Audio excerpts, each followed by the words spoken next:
Assalamualaikum warahmatullahi wabarakatuh. Jumpa lagi dengan Kerasindo Production TV.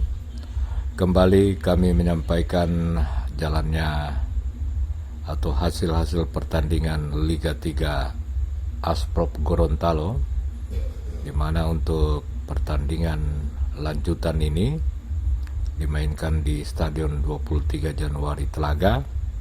Pertandingan pertama dimainkan pukul 1:15 antara PS Pohuwato dan Muara Tirta FC dari kota Gorontalo. Kedua tim tergabung dalam grup B. PSP Pohuwato dengan kostum putih merah, sementara Muara Tirta FC dengan kostum biru putih. Pada pertandingan di babak pertama, Muara Tirta FC berhasil menang dengan skor 2-0. Namun keunggulan ini tidak mampu dipertahankan. Di babak kedua, PS Pohuwato berhasil mengejar ketertinggalan dan mampu menyamakan kedudukan menjadi 2-2 yang menjadi akhir skor dari pertandingan yang dilangsungkan pada pertandingan pertama.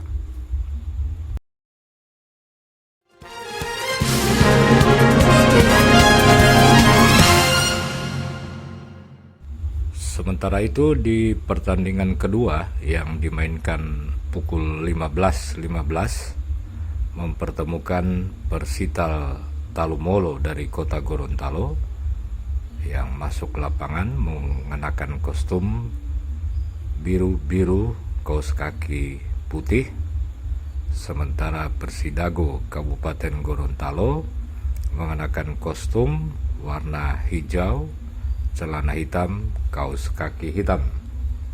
Dalam laga antara Persital dan Persidago dipimpin langsung oleh wasit asal Gorontalo yang juga wasit satu-satunya wasit nasional yang dimiliki oleh Asprop Provinsi Gorontalo.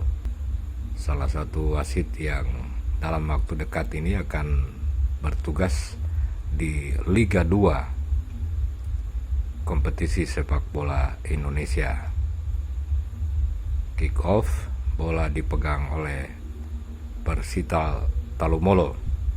Pertandingan sendiri sempat diguyur hujan yang cukup deras sehingga kedua kesebelasan kesulitan untuk mengontrol pertandingan.